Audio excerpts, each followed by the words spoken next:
So, diretsahan tayo, Kuya Jomar and Ate Jennifer, ha? Wala namang problema. Respetuhin ko kung anong magiging desisyon niya. Basta ako nandito lang na gustong tumulong sa mga ni tatay. Basta gustong tumulong sa mga bagay-bagay. So, itanong natin ngayon ni Ate Jennifer. Ate Jennifer, si Kuya Binbin ba ay anak mo?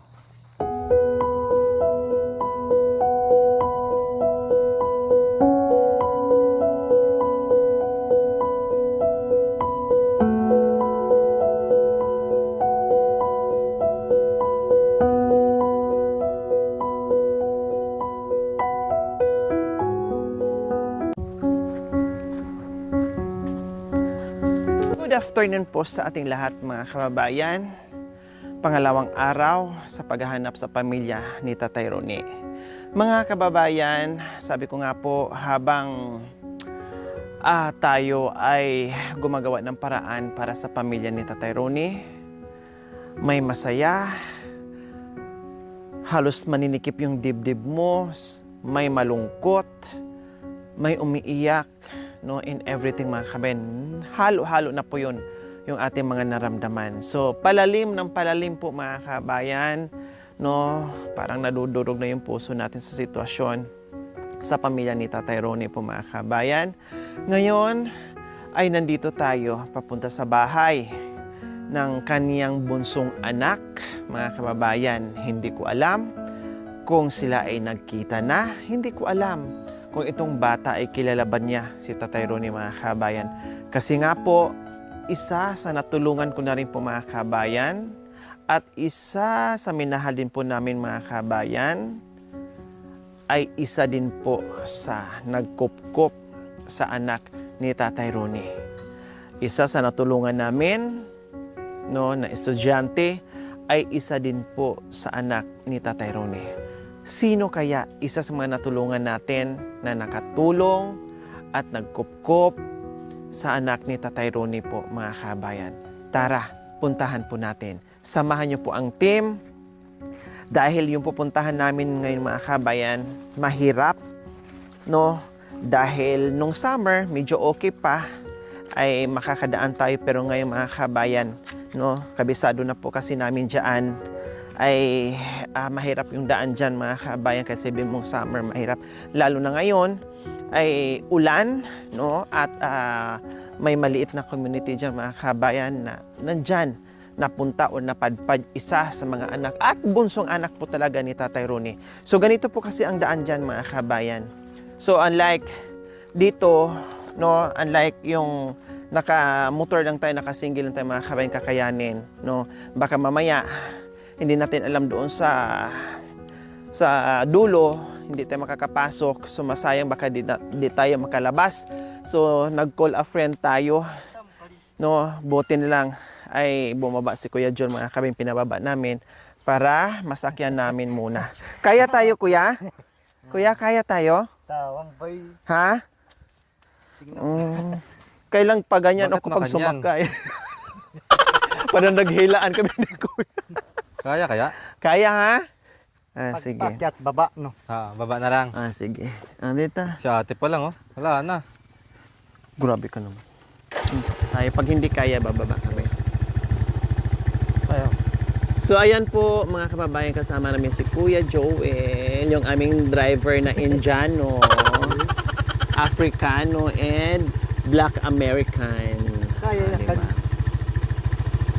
Kaya? Or magkabayo tayo. Ayun, oh. Tapos ikaw din ang pahiniti. Ayan, may kabayo mga kabayan. Oh, ang tataba ng kabayo mga kabayan, lalaki nila. Alam mo ba Kuya Joel,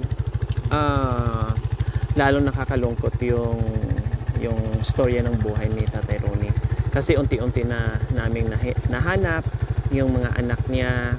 Diyos ko, merong pinaampon, merong iniwan, pero at least nahanap namin, nakita namin isa-isa, at yung pupuntahan natin ngayon ay bunsong anak ni Tatay Ronnie. At nakakaano mga kabayan, grabe no, itong kumukop sa kanya or nag-alaga sa kanya mga kababayan, isa sa natulungan natin. Imagine na, and then yung batang yun ay minahal din po namin mga kabayan na tulungan din ito sa kanyang pag-aaral. O imagine, hindi natin alam na isa sa mga anak ni Tatay Ronnie na ganyan po pala mga kabayan. And then, na-meet ko na rin po isa sa mga anak ni Tatay Ronnie mga kabayan. Tara. Kaya talagang sabi ko, oh my God, talagang pinagtagpo tayo ng Panginoong Diyos, no, bawat isa para mahanap natin itong mga anak ni Tatay Ronnie na naging daan tayo, 'di ba? Isa sa mga anak ni Tatay Ronnie, sabi niya, alam mo madam, pinagdasal ko na bago ang lahat ay makita o mabuo ang pamilya namin. Kaya grabing iyak niya. Diyos ko, iyakan to the max. Pang FAMAS Award talaga yung iyakan namin mga kabayan dahil ako hindi ko na napigilan yung emotion ko. So ngayon, sino kaya mga kabayan, no, hulaan nyo po kung sino nakakatanda sa dinadaanan po namin ngayon. Ayan po, oh, na minsan alas 12, alauna ng hating gabi or madaling araw naglalakbay dito mga kabayan para marating natin. Hala, matubig. Kuya, kaya tayo? Ha? Sure ka? Oh. Ayan. Kasi maulan nga po mga kabayan. Kaya sabi ko, tawagan mo si kuya. Magpa-rescue muna tayo! Akala ko natumba na schedule. Lumiko pala. Paano mo nalaman may ano dito? May shortcut. Ang galing mo talaga, ne. Tubig-tubig lang. O, tingnan nyo po ang dinadaanan namin. O, imagine, di tayo nagkamali. No, kuya, no? Ang laki ng mga gasgas ng ano, tubig baha. Kaya mahirap. Kabisado na po namin dito. Buti lang, nandito yung superhero namin mga kababayan. Always on the go. Aray, aday. Oh, ayan oh. Ang lalim na nga. Dito medyo okay pa. Pero doon na sa unahan, yung paakyat, talagang bababa kami doon. Kuya, natakot ako. So, bumaliktad tayo. Kuya, Yeah. baba ka. Kaya pa? Kaya pa. Aday, aday. Wala, grabe na pala ang tubig dito. Ouch! Ouch, kuya. Oh, kuya, basi. Basi. Lakad ka. Oh. Kinakayanan. Ako lang. Bumaba na yung ating... Ay, hala, bababa ako, kuya. Kaya? Hindi, bababa ako, kuya, ma'am. Takot ako. Kaya. Tika, bababa ako, kuya. Hindi ko kaya. Baka mamaya mapilayan tayo. So, imagine mga kabayan, tama nga talaga yung hula ko, hindi po kaya ng sasakyan natin. O, di ba? O, kahit nga si Kuya Joel mag-isa eh. O, ganito mga kabayan, kapag tag-ulan, ganito ang senaryo dito sa daanan na ito. Super hirap. No? Kaya ang ginagawa namin, pag hindi na po kaya mga kabayan, bumababa, no? At lakad konti, tapos sakay konti. O, di ba? Kasi paglakarin mo rin ito mga kabayan, malayo din. Malayo din, kaya ang laking tulong na... Oh, yeah. Doon na? Oh, yeah.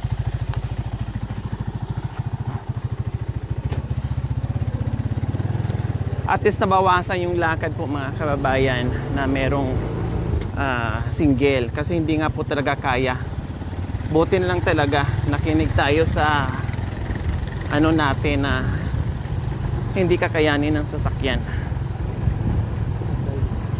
Baba ako kuya, baka matumba tayo, masira naman yung motor. Hindi bali, at least hindi ako makalakad ng super layo. Oo. Ayan, baba na naman tayo. Wala tayong choice. No? Wala talaga tayong choice. Pero at least, no, ay kunting-kunti na lang yung mga nilalakad natin kasi masira yung motor, pilitin natin or madisgrasya tayo, matumba tayo, kundi kawawa lalo. No? Ito yung kalaban natin kapag tag-ulan. Dahil sa tubig na nanggagaling dyan sa tuktok ng kabundukan mga kabayan ay pupunta dito. Dito lahat babagsak. And then syempre baha, tubig. And then, hindi pa po namin alam kung nandoon yung taong kakausapin namin na nag-alaga or nag-adapt sa anak ni Tatay Ronnie. Malapit-lapit na tayo. Ayan. Galing tayo sa kabilang baryo. And then, pumunta dito sa kabilang baryo, sa kabilang magkabilaang kabundukan na ang lalayo po mga kabayan. No?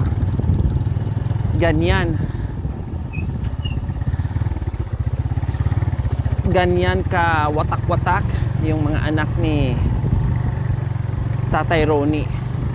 Pero pilit natin, sinusubukan natin mabuo at matagpuan na kahit papaano ay magsama sila sa isang araw na kumpleto silang magkakapatid, no, magpapamilya. Kaya ito, grabe yung sakripisyo at pagmamahal ng buong team dahil kasama po namin kayo na nagpapalakas sa aming mga tuhod araw-araw. At syempre salamat din sa kay Kuya Joel. Kuya, baba kami. Kuya, baba kami. Baka maslide tayo. Takot ako baka mamay maipit kasi yung paa natin. So kay Kuya Joel na nandito palagi sa atin.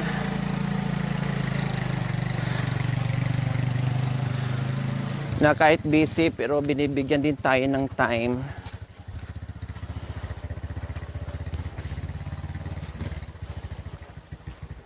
So ayan, malapit na tayo. Sige kuya, mauna ka na. So ayan po. Mga kababayan, malapit na tayo kung saan ito yung natirahan ng bunsong anak ni Tatay Ronnie. Sana payagan tayo, no, na makausap, no, at makita muli ni Tatay Ronnie yung lahat ng anak niya at magsama-sama sila, no. Yun yung hiling natin. So magpaalam tayo mga kabayan doon sa taong nagkukup kung papayagan niya or hindi. Siyempre respetuhin natin yung kanilang desisyon. Basta tayo ay magpaalam, sinusubukan natin, no, at makuha yung kanilang panig po mga kabayan. So nandito na ako ngayon. Oh, wow, no, ganda to, parang lilim, luminis dito at gumanda, oh. Ayun, oh, gumanda, oh. No, gumanda dito mga kabayan. So nandito na kami ngayon. Turn off. Sana nandito yung bata at nandito yung taong kakausapin ko. Hi! Kumusta? Wow, mayaman kayo ngayon, ha? Di ano kayo? Karne. Di karne. Hi, mga kambal! Hindi na kilala. Hello! Kumusta kayo? Bliss. Maganda pa rin. Walang bliss? Bliss, Oh, very good. Very good. Very good. Oh, di ba mga kabayan? Nandito sila. Yes. Maraming nakakilala ni Kambal. Hindi ko lubos akalain na makabalik ako dito mga kabayan. Na-miss yung mga Kambal. Maraming nakakilala kay Kambal. Lumaki na po sila. Lalos lang gumaganda habang sila ay lumalaki. Oh. Pero nagtaka si Ate Jennifer. Yes, si Ate Jennifer at saka si Kuya Si Jomar. Jomar, 'di ba? Sila yung isa sa mga natulungan natin at nakita niyo naman nakapagbigay tayo ng light materials at ginawa din po nila mga kababayan, no? At magtaka siya ngayon kung bakit bigla nating sulpot natin ngayon mga kababayan. Ate Jennifer, pwede tayong mag-usap? Na tatlong tayo ni Kuya Jomar. Okay lang? Okay, sige. Mag-chismis muna tayo. Saan tayo? Pwede dito tayo, oh. Sa lilim. Pwede mag-marites sa inyo? Opo. Ang cute talaga. Ang cute talaga. Ang cute talaga itong mga ano na to. So, ayan po mga kabayan. Hinila ko sila dito sa tabi-tabi lang naman, no, na kahit pa paano makapag-usap kami. Kasi hindi ko alam kung ano yung paliwanag nila, no, sa pinag-uusapan natin. No? Siyempre, kunin ko muna yung pahayag ng magulang, ng nagpapalaki, ng nagmahal sa mga anak ni Ate Jennifer and Kuya Jomar. O di ba po, kilala niyo na si Kuya Jomar, dating karpintero natin, dating natulungan natin, at kilala niyo rin si Ate Jennifer, no, na masiyahin, na dati rin natulungan natin mga kabayan, kumbaga. So, Ate Jennifer, ilan nga po ang anak niyo? 4 po. 4. Sino nga po yon? Si Binbin, si Japet, si Mara, Clara.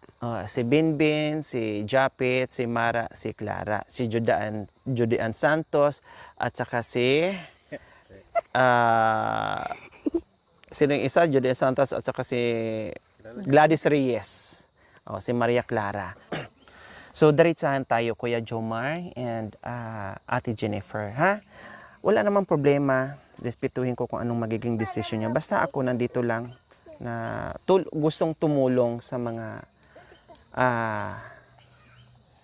ni tatay, basta gustong tumulong sa mga bagay-bagay. So, itanong natin ngayon ni Ate Jennifer. Ate Jennifer, si Kuya Binbin ba ay anak mo? Alaga ko po siya. Simulang bata po siya. Bait. Bagong bait. Binigay po sa akin kasi po hindi ako nabuntis. 3 taon. Kasi nakakaawa naman yung bata. Nakakaawa po siya. Pinasapasa. Hindi gusto ng tita niya at saka lola niya. Ginawa ng kapatid ko, dinala dito. Kinuha ko po siya. Pinagawa ko yung ano niya.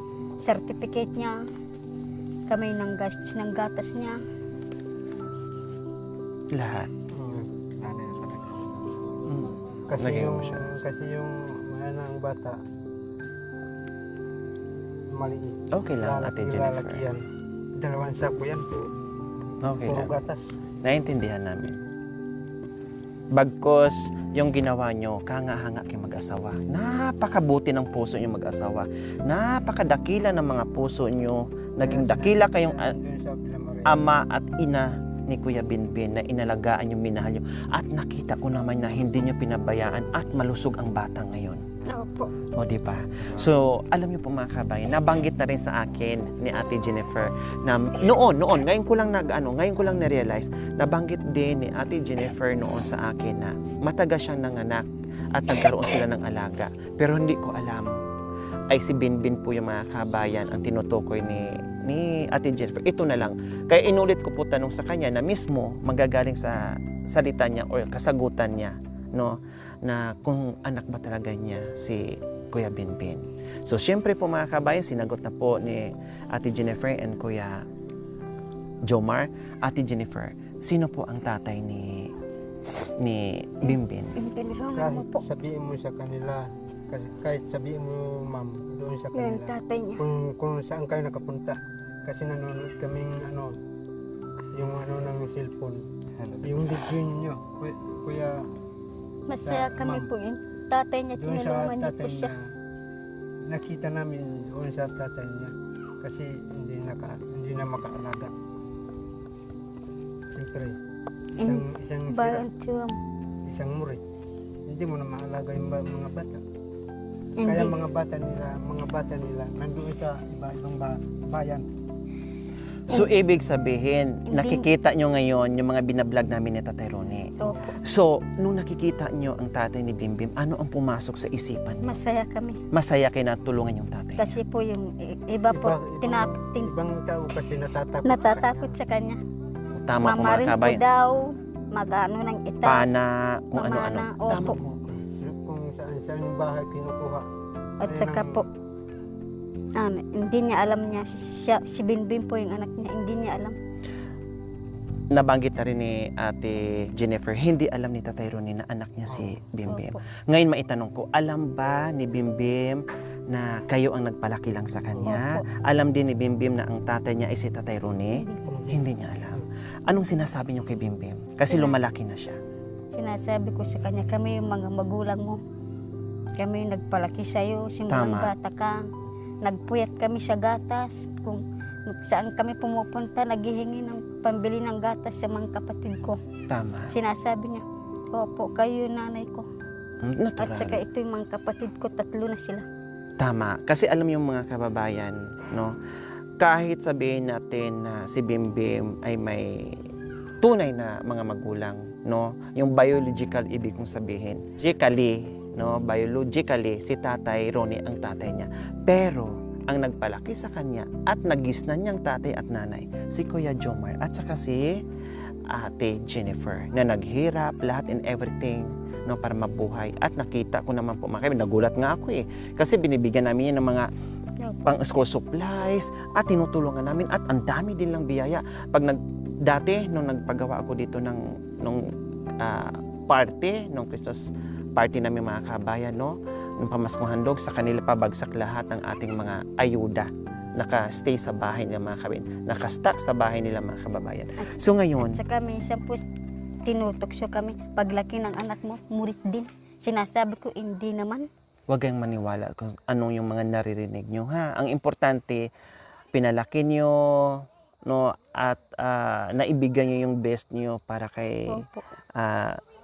kay Bimbim. Bagos pasalamatan pa namin kayo. Nagiging lalo kaming hanga sa iyo, mag-asawa. Kasi napalaki niyo yung batang yan. Kasi kung paano kung wala kayo, nasaan yung batang yan ngayon? Hindi Kawawa natin po alam. siya. 'Di ba? Baka mamamatay, baka wala na sa mundo. Maaga pa. 'Di ba? So ngayon, Ate Jennifer, Kasi po- sabi mo hindi niya kilala yung tatay niya. And then hindi mo rin sinasabi sa kanya yung totoong tatay niya. Opo. Hindi mo pa nabanggit sa kanya yung totoong tatay mo is ano. Pero alam niya na adopted siya or kayo lang ang nagpalaki sa kanya. Hindi niya alam. Hindi niya alam. Ang alam talaga. Ang alam niya, tinuturok ko yung cesarean ko kasi yung panganay ko namatay po, na cesarean po ako doon sa babae. 2 taon po, hindi po ako nabuntis. So anong pagkaalam Sinasabi ngayon? ko sa kanya, galing ka dito. Sa tiyan mo na ikaw talaga ang tunay na Ako nanay. yung totoo Paano nanay. yun? Paano yun, Ate Jennifer? Maitanong ko sa iyo. Lahat ng decision mo ay irespeto namin yan. Paano yun, Ate Jennifer, kung gustong makita ni Tatay Ronnie, kung gustong makilala ni Tatay Ronnie, paano yun? Kano, tuan na yabaman. Kung gusto niyo makikilala, Ipakilala natin po. ipapakilala natin. Huwag lang siya nakunin. Respetuin namin yon. Siyempre, Kasi, dama namin. kasi Opo, ate, napamahal na sa amin. matagal na sa amin yan. May ano pa siya, pusad. Kukunin ni... Kasi yung mga Ipakilala lang. yung mga kapatid niya kasi nandoon sa Camias. Siya ka nandito sa Pura. Nagtataka po, napakalaki ni Binbin. Pakita mo sa amin yung kapatid namin. Pinapakita namin, ito yung kapatid nyo. Tama. Alam nyo, advice ko lang sa inyo, ha? Opo. Kasi yung pagiging magulang nyo ni Binbin, hindi tayo magkalayo. Halos parehas tayo ng karanasan. Advice ko lang. Darating ang panahon na hanapin man ang tunay na mga magulang ni Binbin. Huwag niyong ipagkait. No? Opo. Kasi karapatan ng bata na hanapin niya yung tunay niya. Magulang Na hanapin, kilalanin lang naman niya. Opo. Pero huwag kayong matatakot kasi kahit anong mangyari, baliktarin man natin ang mundo. Sige, si Tatay Ronnie na ang tatay.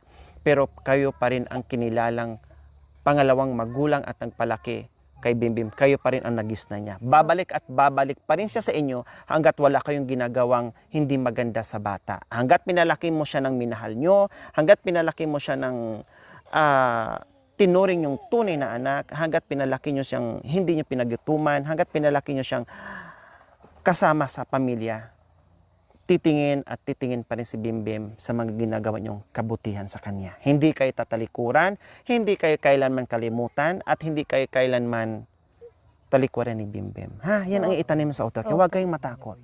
Ha? Huwag kayong matakot. So, Kuya Jomar and Ate Jennifer, okay lang sa inyo na makita at makilala ni Bimbim yung tatay niya at mapakilala mo rin si Bimbim doon sa tatay niya. At Opo. ganun din si Bimbim doon sa tatay niya. Gusto namin po. Pero ibig sabihin, nakilala na pala si Bimbim sa ibang mga kapatid niya. Kapatid niya. Tama. At saka Very good. tita niya. Oh, very good. Yung Sinabi dati ko, lang ito yung hindi nakakita. Tito mo at saka tita mo. Kanina, Ate Jennifer, bakit lumuha ka na yung tanong ko sa iyo, kasi alam ko na nanonood ka na pala, alam mo na, kunting may kaba ka. Hindi na itanong- Kunting may kaba ka. Hindi na itanong mo kasi sa video. na ano mo, Na-memorize ko yan. narinig nyo, Oh, napanood nyo. O anong sabi, anong sabi? Kasi sa video, Tatay. saan yung mga anak mo? O nagtanong yung wala, nandun sa iba-ibang Iba-ibang tao, kumaga. So parang kinabahan na kayo na darating ang panahon parang susulpot si ate dito. Parang pupunta si ate dito. Hindi po. Nabigla kami. Nabigla kayo. Kasi galing kami sa Porac, kumuha ng bigas. may kapansanan. So Nagbigay ng ngayon, pera. ano sa pakiramdam nyo na nandito na ako ngayon na hindi nyo lang naririnig sa video o nakikita na nandito na ako mismo sa harapan nyo na nakikipag-usap, no? Pero sabi ko nga, ang respeto ay nandito pa rin, nasa inyo pa rin, kayo pa rin masunod sa desisyon. At nakapagsabi na nga kayong dalawa na okay lang sa inyo. So, ready na kayo, handa na kayo kung sakaling magkikita ang mag-ama. Kasi po may karapatan po siya. Tama. Very good. Makita niyo yung magulang. Ako'y napahanga sa inyo lalo ha. Bukod doon sa pag-aalaga nyo ni Bimbim, bukod doon sa pag-aalaga nyo ni pagpapalaki ni Bimbim, humanga ako sa mga puso nyo. Hindi man kayo kay laki-laki ng pinag-aralan nyo, pero ang puso nyong dalawa mag-asawa, bukas ang puso nyo sa mga bagay-bagay na para sa iba napakahirap intindihin, pero sa inyo napakadaling intindihin at madaling magparaya, kumbaga. Kahit No? wala ka pong pinag-aralan, kapag tumulong ka sige, tutulong ka. Tama. O di ba mga kabayan, lalo ako naantig at napahanga ni Ate Jennifer and Kuya Jomar. So, paano natin gagawin? Ang gagawin muna natin, unang natin kausapin, si Bimbim, para hindi siya mabigla. Kayo ang mag-open sa kanya, Si ha? Bimbim. Nandyan lang ako makikinig sa inyo. Okay? Siya. So, ngayon po mga kabayan, hindi alam ni Bimbim, no? Ang sabi lang ni Ate Jennifer, si Bimbim ay anak niya si Sarian. Galing daw sa kanya. So ngayon, pero nabanggit mo rin sa kanya na ikaw ang nagpapalaki, ikaw ang... Sinasabi ko sa kanya, mag-aral kang mabuti, magkang matigas na ulo. Tapos, Kasi hindi tayo mayaman, magpaka-aral ka. tama. Ibig yung sabihin para gumanda ang buhay. Oh. Gumanda ang buhay mo, yun lang ipamamana sa'yo. Tama. Talino mo. So ngayon, mga kabayan, tinawag po namin si Bimbim para Grade ipaliwanag 5 na po siya. ni Ate Jennifer at ni Kuya Jomar po mga kabayan. Para kasi sila gusto din, yung ibang mga kapatid pala ay alam na, nakikita na si Bimbim at masaya sila kasi sabi, mataba si Bimbim, Opo. okay si Bimbim, no? So masaya sila. So ngayon, yung tunay niyang tatay ay hindi nakilala ni Bimbim. So ngayon makikita to mga kabayan. At saka po, pumupunta kami sa itaas. Napakalaki naman ang anak mo, hindi mo anak yan. Sinabi Alam mo, ko, Ate Jennifer, nung nalaman ko na isa pala to sa anak ni Tatay Ronnie, sabi ko, nagulat ako. anak niya. Grabe, nagulat ako. Sabi ko, ha? Anak Malaki pala yung to ni ano. Ate. At ang taba-taba mo ngayon na, Bim, ha? Nung nandito ako, halos ganito ka lang, malaki ka lang kunti Opo. ni Kambal. Ngayon, binatilyo ka na, may girlfriend ka na? Anong grade ka na? Grade 5. Grade 5 ka na? Papa po Oh, very ka. good. Papa po. Mag-aral, ha? Opo. Oh, mag-aral lang Ikaw na nahirapan din ako. Sabi mo ka na, sige. Ito, iyak na minsan. Ikaw na magpaliwanag. Ano ipaliwanag? Magtapat ka. Magtapat. Oh, anak. Bindi na. Makinig.